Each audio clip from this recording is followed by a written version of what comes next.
નમસ્કાર મિત્રો, જગતનાથ યુટ્યુબ ચેનલમાં આપનું સ્વાગત છે. હું કાનુ ડાંગર આપની સાથે.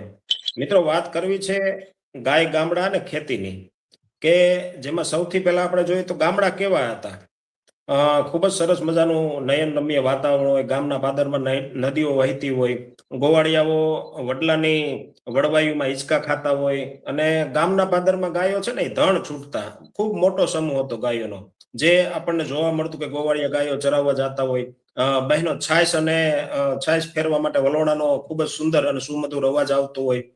કોયલો, પક્ષીઓ બોલતા હોય, આવું એક ગામડાનું વાતાવરણ હતું. એ સૌથી પહેલા આપણને પહેલાના જમાનામાં જોવા મળતું. પરંતુ અત્યારે જોઈએ તો ખૂબ આધુનિકતા આવી ગઈ છે ને એવા ગામડાઓ અત્યારે હવે ક્યાંય જોવા નથી મળતા. ખેતીની વાત કરીએ તો ગાય, ગામડું અને ખેતી એકબીજા સાથે સંકળાયેલા છે. ખેતીની વાત કરીએ તો સૌથી પહેલા આપણે પ્રાકૃતિક ખેતી કરતા હતા. જે વડવાઓ હોય ને, ગાયના છાણ હોય, ગૌમૂત્ર હોય, દેશી ખાતર નાખીને એનો ઉપયોગ કરતા હતા. આટલી બધી રાસાયણિક ખાતર કે જંતુનાશક દવાનો ઉપયોગ બિલકુલ નહોતો, અથવા તો સાવ ઓછો હતો. ઘરે ઘરે એક એક ગાય હતી. સૌથી પહેલા આપણે જોઈએ તો હિન્દુ ધર્મ પ્રમાણે શાસ્ત્રમાં કહેવામાં આવ્યું છે કે ગાય છે ને એ એવું પવિત્ર એક, જેને આપણે પૂજા શાસ્ત્ર પ્રમાણે પૂજા કરીએ છીએ, અને માતા તરીકેનું જેમને બિરુદ મળ્યું છે, એમને આપણે ગાય દરેક હિન્દુ ધર્મ પ્રમાણે એક એક ઘરે બાંધેલી હતી. પરંતુ ગાયનું દૂધ અને ગાયના ગૌમૂત્ર અને છાણનો પ્રયોગ વિજ્ઞાને પણ સ્વીકાર્યું છે કે મિત્રો, ગાયનું જે દૂધ છે એ અતિ પવિત્ર છે. અને ગાયના છાણ અને ગાયના ગૌમૂત્રનો પ્રયોગ જો ખેતીમાં કરવામાં આવે ને, તો સારામાં સારું એમાં ઉત્પાદન મળે છે, જેને આપણે પ્રાકૃતિક ખેતી કહીએ છીએ. પ્રાકૃતિક ખેતી એક એવી ખેતી છે કે જેને ઝીરો બજેટ અથવા ઓછા ખર્ચમાં ગાયના છાણ અને ગૌમૂત્રનો પ્રયોગ કરીને ખૂબ જ સરસ મજાનું આપણે ખેતીમાં ઉત્પાદન લઈ શકાય છે. એને આપણે પ્રાકૃતિક ખેતી કહીએ છીએ. ગાયના દૂધમાંથી મિત્રો જોઈએ તો અનેક પ્રકારની પ્રોડક્ટ્સ બને છે. દાખલા તરીકે આપણે જોઈએ તો ગોંડલ પાસે હોરાકોટડા એક ગામ છે, ત્યાં રમેશભાઈ રૂપારેલિયા છે, ને ખૂબ જ 200 થી 250 જેટલી એમની પાસે મિત્રો ગાયો છે. અને ગાયના દૂધમાંથી ઘી બનાવે છે, અને દેશ વિદેશમાં પોતાની પ્રોડક્ટનું વેચાણ કરે છે. અને ઘણા ખેડૂતો એમની પાસેથી એક નવો સંદેશો મેળવ્યો છે કે પોતાની જે ગાયના દૂધમાંથી ખૂબ જ જૂનું ઘી, એટલે માનો ને મિત્રો 10,000 રૂપિયાનું 1 કિલો ઘી, 10,000 રૂપિયાનું 1 કિલો, એવી રીતે પોતાનું ઘી, બીજી ઘણી બધી ગાયના દૂધ માટે આઈટમો બનાવીને દેશ વિદેશમાં ટૂંકમાં મોકલતા હોય છે, એક્સપોર્ટ ઇમ્પોર્ટ કરતા હોય છે. તો મિત્રો, આ બધી ચર્ચા માટે આપણે એટલા માટે જોડાણા છે કે વર્ષાબેન રૈયાણી છે. સૌથી પહેલા એમનો પરિચય લઈએ. વર્ષાબેન, અમારી ચેનલમાં તમારું ખૂબ ખૂબ સ્વાગત છે.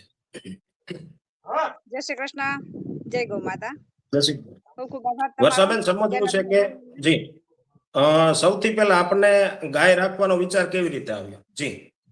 જો કે અમે ગવઢિયા વાળી, એટલે કે અમારા વડ સસરા, એટલે કે એ લોકો પહેલેથી જ ગાય રાખતા. મારા પપ્પાની ઘરે પણ અમારા દાદાની ગાય રાખતા. એટલે ગાય સાથે તો પહેલેથી નાનપણથી જ જોડાણ છે. એટલે ગાય સાથે તો નાનપણથી જોડાયેલા છે. એટલે વિચાર આવ્યો કે ભાઈ ગાય છે ખરેખર આપણા જીવન માટે ઉપયોગી છે. બેન, અત્યારે કેટલી ગાયો રાખો છો? અત્યારે મારી પાસે, પહેલા તો શરૂઆતમાં જયારે સાસરાની ઘરે આવ્યા ત્યારે એક ગાય હતી. એ પણ દાનમાં દીધેલી હતી. અમને લોકોએ નાની વાછડી દાનમાં આપી હતી, અને એ વાછડી ના ઉછેરીને મોટી કરી. પછી એમાંથી અત્યારે ઘણી ગાયો મેં વેચી નાખી છે. અત્યારે હાલ મારે 7 ગાયો છે, અને ગાયના દૂધનું મૂલ્યવર્ધન કરું છું. એમાંથી પેંડા બનાવું છું. પેંડા પણ સાકર નાખીને બનાવું છું. લોકો અત્યારે સેકરીન નાખીને બનાવતા હોય, ખાંડ નાખીને બનાવતા હોય, પણ મારી ખાસિયત એ છે કે હું સાકરમાં પેંડા બનાવું છું અને દેશ વિદેશમાં મોકલું છું. બધું બેન, 7 ગાયો છે. આપણે પરિવારમાંથી કોઈ મદદ કરતું હોય છે, અથવા તો એમાં કોઈ મજૂર લગભગ આપણે રાખતા નથી? બધું કામ પોતે જાતે જ કરો છો? હું જાતે જ કરું છું. મારા પતિ હેલ્પ કરાવે છે, મારા સાસુ છે, મારા સસરા છે, એ પણ પેંડામાં હેલ્પ કરાવે છે. એ લોકો અત્યારે જો કે વાસીદા કરવા, ગાયું દોવી, નિરણ નાખવી, એને પાણી પાવા, એ બધું જાતે અમે બંને પતિ પત્ની મળીને કરીએ છીએ, હસબન્ડ વાઈફ. તો મિત્રો, જોયું આપણે કે વર્ષાબેન રૈયાણી છે. બેન, આપનું ગામ જણાવો, અને આપ કયા વિસ્તારમાંથી આવો છો? મારું નવી અડિયાદ ગામ છે. મારો તાલુકો બગસરા લાગે, અમરેલી જિલ્લાનું નવી અડિયાદ ગામ છે. ત્યાં હું ગામડે રહીને દૂધનું મૂલ્યવર્ધન કરું છું અને દેશ વિદેશમાં મોકલું છું. એવું નથી હોતું કે શહેરમાં રહીને જ લોકો કમાઈ શકે છે, પણ તમારામાં આવડત અને હોશિયારી હોય તો ગામડામાં રહીને પણ આપણે ઘણું ખરું કમાઈ શકીએ છીએ, નિરોગી પણ રહી શકીએ છીએ. ગાયો સાથે રહેવાથી એ બહુ નિરોગીતા આવે છે, કારણ કે અત્યારે મારે હાલ અત્યારે તારીખ 2 જાન્યુઆરી છે 2026, અને મારું 45મું વર્ષ પૂરું થઈ ગયું છે, પણ મને કોઈ પણ પ્રકારનો રોગ નથી, કારણ કે ગાયો સાથે જોડાયેલા રહીએ છીએ અને હેલ્થી રહીએ છીએ, અને ગામડામાં મોજથી રહીએ છીએ. લોકો અત્યારે શહેરમાં રહેતા હોય તો ઘણા દુખાવા હોય, પણ તોય લોકોને ત્યાં રહેવું છે, મહિલાઓને ત્યાં રહેવું છે, પણ શહેરમાં નથી રહેવું, કારણ કે ગામડાની અંદર એના ઘર પણ સારા હોય, પાણીવાળી જમીન હોય, તોય લોકોને મહિલાઓને અહીંયા રહેવું નથી. પણ મારો તો સંદેશ મહિલાઓને એવો છે કહેવાનો કે તમે તમારે ઘરનું જમીન હોય, પાણીવાળી જમીન હોય, ઘરે મકાન પણ સારા હોય, તોય લોકો મૂકીને વયા જાય છે. પણ એવું તમે નિરોગીતા જોતી હોય તો ગામડું રહેવું જરૂરી છે. ખૂબ જ સરસ મજાની બેને વાત કરી કે જે સિટીની દોડાદોડી વાળી જિંદગી છે ને, ખૂબ ઓછા પગારમાં જે લોકો ખેતી છોડી, અને ખાસ કરીને તો બહેનોને સંદેશો આપીએ છીએ કે ગામડામાં અત્યારે કોઈ મિત્રો રહેવા માટે તૈયાર નથી, ને જે બહેનો ગામડામાં રહે છે એ કોઈ પોતાના ખીલે એક પણ ક્યાંય પશુઓ કે ગાય કે ભેંસ જોવા મળતા નથી. એટલે કામ કરવું જે ઘણું બધું કામ હોય છે કરવું કોઈને અત્યારે ગમતું નથી, અને ખૂબ સારા કપડા પહેરવાના હોય છે. મિત્રો જોઈ વર્ષાબેન પાસેથી આપણને ઘણું બધું એવું શીખવાનું મળતું હોય છે. બેન એ સમજવું હતું કે ગાયના દૂધમાંથી તમે કઈ આઈટમ બનાવો છો? ગાયના દૂધ તો શ્રીખંડ થી શરૂઆત કરી છે. ગાયના દૂધનું શ્રીખંડ બનાવું છું, પછી પેંડા બનાવું છું, પછી ઘી બનાવું છું, દહીં બનાવું છું, અને અત્યારે હાલ ગાયના દૂધનું મૂલ્યવર્ધન કરી એમાંથી ઘી બને, પછી એમાંથી અડદિયા, અત્યારે સીઝન પ્રમાણે બધી વસ્તુ બને છે, એ પણ ગાયના દૂધના ઘીમાંથી પ્રમાણે. મોહન પણ બને છે, જેવી રીતના ઓર્ડર કરે લોકો એવી રીતના અમે પહોંચાડીએ છીએ. ઓર્ડર દ્વારા જેટલો ઓર્ડર હોય એ પ્રમાણે અમે લોકોને પ્રોવાઈડ કરીએ છીએ. જોયું મિત્રો કે ગામડામાં રહીને પણ એક ખૂબ ઓછી સંખ્યામાં ભલે 7 જ ગાયો છે, પણ એમાંથી પણ જો આપણે કામ કરવાનો વિચારવો અને કંઈક નવું કરવું હોય ને તો એમાંથી પણ પૈસા કમાઈ શકાય. ઘણા લોકો એવું વિચારતા હોય કે સિટીમાં જાય તો જ પૈસા કમાય, ગામડામાં ક્યાંય રોજગારી નથી. ઘણા બધા બહેનોને આમાંથી સંદેશો મળશે કે ગામડામાં બેસીને પણ સારી ગાયના દૂધમાંથી પ્રોડક્ટ બનાવીને અહીંયા નહીં મિત્રો, આ સિટીમાં કે શહેર પૂરતું નથી, દેશ વિદેશમાં બેને પોતાના દૂધની પ્રોડક્ટ મોકલેલી છે. બેન કેવા પ્રકારની આપ પાસે ગાયો છે? ગીર ગાયો છે, દેશી હોય કે કપિલા, કેવી ગાયો? મારે છે ને કપિલા ગાય છે, એટલે ઘણા પ્રકારની કપિલા હોય છે. ચંદ્ર કપિલા, શ્વેત કપિલા હોય છે, સુવર્ણ કપિલા હોય છે, શ્યામ કપિલા હોય છે. મારી પાસે ચંદ્ર કપિલા ગાય છે, અને એનો જ બધો વેલો છે, બધી ગાયો એની જ છે. એવું નથી હોતું કે 7 ગાયોમાંથી લોકો એમ કેતા હોય કે ભાઈ 7 ગાયોના દૂધમાંથી હવે આટલું બધું પ્રોડક્શન થોડું થાય, પણ એક ગાય હોય ને તો પણ તમે ઘણા રૂપિયા કામી શકો, કારણ કે તમારામાં આવડત હોવી જોઈએ. ઘણા લોકો એમ કેતા હોય કે ભાઈ ગાયના દૂધનું આમ ન થાય, તેમ ન થાય, ભેળસેળ હોય, પણ એટલો વિશ્વાસ રાખજો, હું બધાને જાહેરમાં કહું છું કે અમે ક્યારે ભેળસેળ નથી કરતા. કદાચ તમે લોકો જોવો કે ન જોવો, પણ ઈશ્વર હંમેશા ઓનલાઈન હોય છે એવો સંદેશ છે મારે. અમે ક્યારે ભેળસેળ નથી કરતા, બસ એવી આશા રાખીએ છીએ. એવી કોઈ દાનત નથી કે ભાઈ ભેળસેળ કરીને દેવું, કારણ કે અમે નિરોગી છે, તો અમારી ભાવના એવી છે કે લોકો નિરોગી રહે, લોકોનું સ્વાસ્થ્ય નિરોગી રહે, એવી ભાવના છે. ખૂબ સરસ મજાની બેને વાત કરી કે ગામડાની અંદર રહીને પણ આવી રીતે નાની એવી રોજગારી દ્વારા પૈસા કમાઈ શકાય, અને સારામાં સારો ઘરનો વ્યવસાય કહેવાય. આપણે કોકને ત્યાં નોકરીએ જવું હોય ને તો એ બીજાને ત્યાં નોકરી કહેવાય. પરંતુ આ તો જે બહેનોને વર્ષાબેન દ્વારા એક સંદેશ આપવામાં આવે છે કે આટલા જ રોકાણમાં ભલે મહેનત કરવી પડતી હોય છે, દરેક લોકોને મહેનત કરે તો જ એમાં રૂપિયા કમાતા હોય છે. હજી વર્ષાબેન આગળ વધારે ગાયો લેવાનો વિચાર છે તમારો? હા, હજી પણ અત્યારે છે ને મારી પાસે ઘણા ઓર્ડર હોય, એટલે કે મને લોકો માંગે છે કે વધારે તમે મને આપો, એટલે ભેળસેળ તો ન કરવી, પણ જે લોકો અમારે આજુબાજુમાં બહેનો ગાયો રાખે છે, ઘર એટલે કે એને ઘરે પોતાની ગાય હોય ને એ લોકો ડેરીમાં દૂધ દેવા જતા હોય, અને ડેરીમાં એને લોકોને 30 થી 35 રૂપિયા લીટરે એને પરવડતા હોય, હુજતા હોય. પણ હું એ લોકોને કે ઘરે જઈને એમ કહું કે ભાઈ તમે મને આપો દૂધ, સારું દૂધ આપો, અને હું તમને 60 રૂપિયા લીટર ના આપીશ. એટલે લોકો મને સારું દૂધ ઘરે બેઠા આપી જાય છે, અને પાછું ખાતરીબંધ દૂધ હોય છે, એમાં કોઈ ભેળસેળ નથી કરતા, કારણ કે આપણે વધારે પૈસા આપીએ એટલે લોકો સારું જ આપવાના છે. કારણ કે તમે લોકો સારું, જે લોકો મને લોકો પેંડા મંગાવે છે એ લોકો મને સારો ભાવ આપે છે, તો સામે વાળા વ્યક્તિને હું પણ સારો ભાવ આપું છું દૂધનો, એટલે એ લોકો મને સારું દૂધ આપે છે. એવી રીતે હું ઘણી ગાયો, 20 ગાયોનું દૂધ લઉં છું, અને એ લોકો ઘર બેઠા મને આપી જાય છે, દૂધ આપી જાય છે. પછી મારે જયારે ઘીની જરૂર હોય મીઠાઈ બનાવવા માટે તો ઘરે બેઠા ઘી સારું આપી જાય છે, કારણ કે એને ઓછો ભાવ મળતો હોય ને હું વધારે આપું છું એટલા માટે. અને આજુબાજુમાંથી ઘણી ગાયોનું દૂધ મારી જેવી બહેનો છે અહીંયા, મારા જેવડી જ બહેનો, અને ઘરે ગાયો રાખીને એ પણ હજી એ મને કહે છે કે ભાઈ તમે હજી અમે ગાયો દૂધ લેતા જાઓ અમારી પાસેથી, તો અમે ગાયો વધારી. એ બાજુવાળા પણ એવું કે છે. એટલે મારે પણ વિચાર છે, પણ મારે અત્યારે મારી પાસે જગ્યા નાની છે, એટલે 7 ગાયો સમાય એટલી જ જગ્યા છે. હજી વિચાર છે મોટી જગ્યા કરવાનો અને ગાયો પણ રાખવાનો, ગૌશાળા બનાવવાનો, પણ ધીમે ધીમે થશે, ઈશ્વરની કૃપા હશે. ખૂબ સરસ મજાની બેને વાત કરી કે પ્રોડક્શન ઉપર ધ્યાન દીધું, કોઈ પણ જાતની ભેળસેળ નહીં, અને એકદમ ચોખ્ખા દૂધથી જે પ્રોડક્ટ્સ બનાવે છે ને મિત્રો દેશ વિદેશમાં એટલા માટે વેચાય છે. એક વખત વ્યક્તિ લે ને તો એના સગા સંબંધીઓને બધાને વાત કરતા હોય છે કે બેનની પ્રોડક્ટ જે બનાવે છે, જે પણ દૂધમાંથી આઈટમ બનતી હોય ખૂબ સારી આવે છે. એટલે એકથી બીજા મિત્રોને કહે બેન અત્યારે ખોરાકમાં જોઈએ તો આપણે ખૂબ દવા વાળું ખાતર વાળું આવતું હોય છે, ચારો મગફળીનો હોય કે મકાઈ હોય, તો આ બધું તમે ખોરાકમાં ગાયોને કઈ રીતે આપો? અમે તો છે ને ગાયનું છાણ છે ને ખેતરમાં નાખીએ છીએ. ઈ છાણ થી જ પકવીએ છીએ બધું, ગાયની નીરણ ને બધું જ. હા, દેશી ખાતર થી જ પકવીએ છીએ અને ગાયને સારો નાખીએ છીએ એ પ્રકારનું. અમે ઘરના ઘઉં હોય ને ઈ દળી ને સોયાબીન હોય ઈ દળી ભડકું બાફીને પછી ગાયોને ખાણમાં આપીએ છીએ. બીજી કોઈ બહારની પ્રોડક્ટ નથી આપતા. અને અત્યારે કેટલું દૂધ થાય છે તમારે 7 ગાયોમાં? અત્યારે મારે 15 થી 20 લીટર થાય છે એક ટાઈમ નું. એટલે હું જેવી રીતના પ્રોડક્ટ થાય, જેવી રીતના ઓર્ડર હોય એ પ્રમાણે બનાવું છું. કદાચ આપણે એક ગાયનું હું તો હિસાબ કરીએ ને તો એક દિવસની અંદર એક ગાય 1000 રૂપિયાનું તમને પ્રોડક્શન આપે છે. તમારામાં આવડત હોવી જોઈએ, તમારે કેવી રીતના મૂલ્યવર્ધન કરવું ને, એટલે એક ગાય રાખો ને તો 1000 રૂપિયો એક દિવસનો થાય. મેં હિસાબ કર્યો ને એટલે મારા ખ્યાલમાં, મારા જાણવા મુજબ એવું આવ્યું કે એક ગાય 1000 રૂપિયા તમને આપે છે.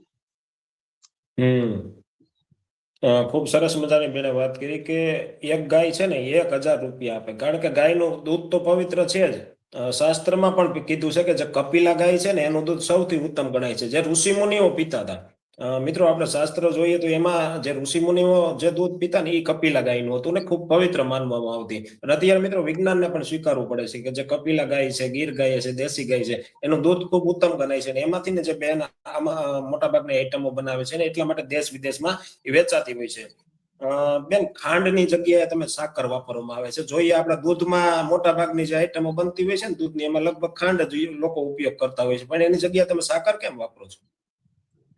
સાકરમાં એવું છે કે સાકર સ્વાસ્થ્ય માટે સારી છે અને ઠંડક આપે એવી છે સાકર.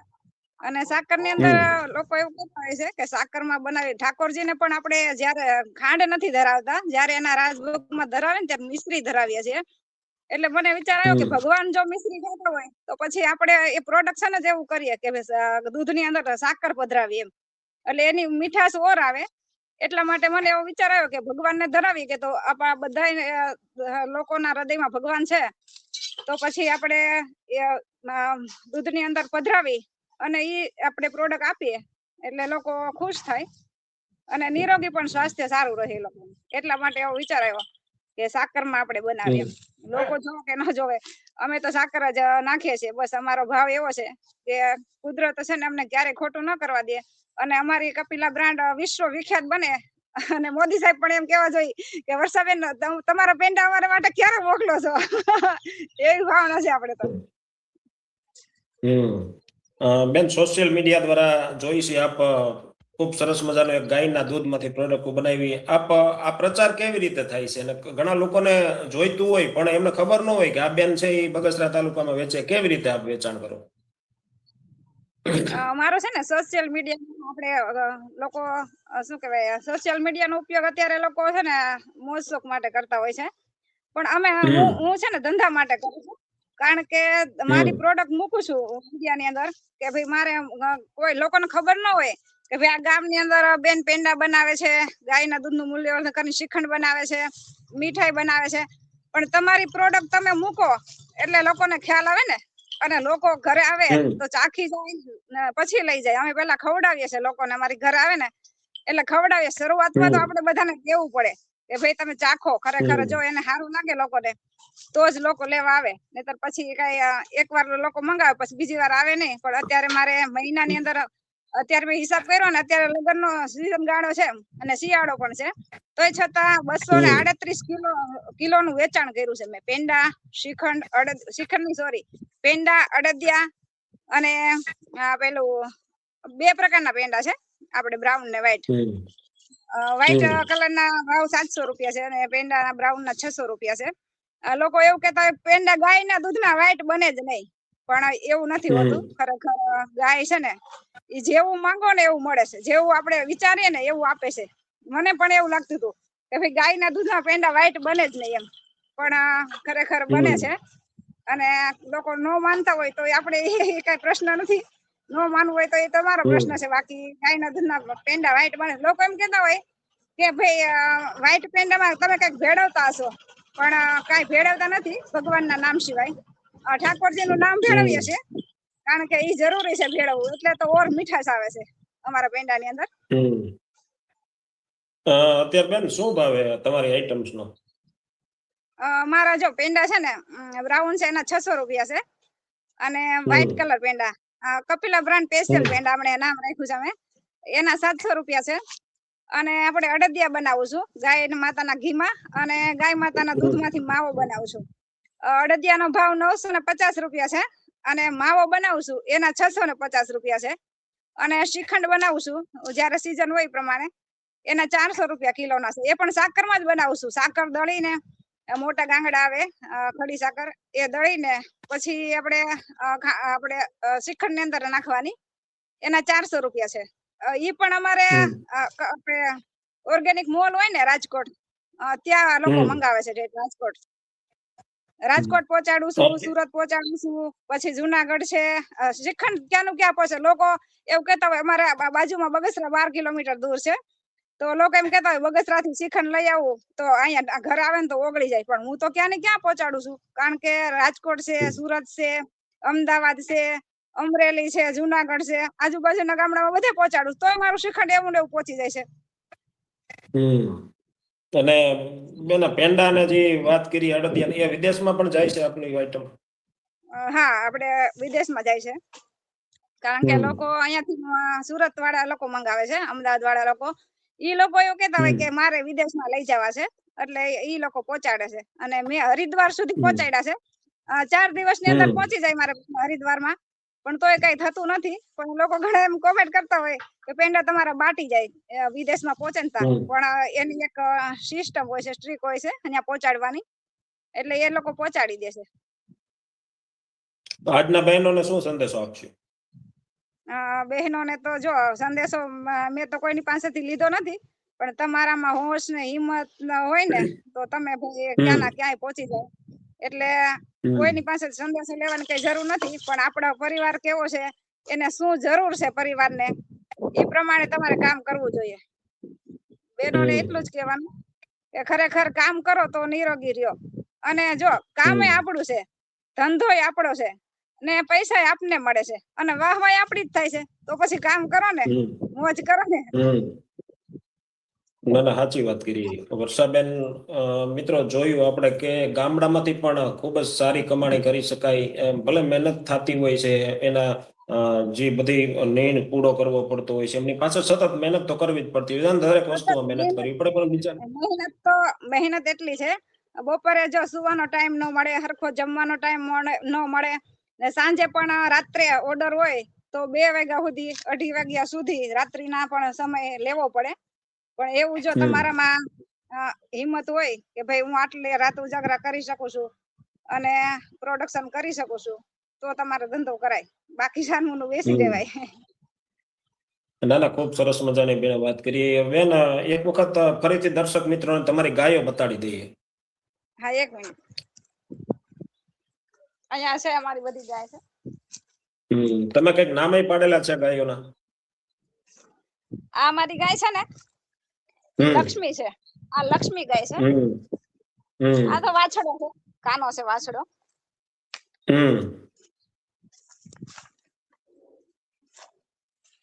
અને આ ગાય છે ને યમુના છે. યમુના ગાય છે. બધી ગાયના નામ છે. આ છે ચંદ્ર કપિલા. આમ જોઈ માવડી. એક મિનિટ. આમ જો આ ચંદ્ર કપિલાની ખાસિયત એ છે આ છે એને ટીલું છે માથાની અંદર. જો આ ચંદ્ર આકારનું ટીલું છે. આમ જો માવડી.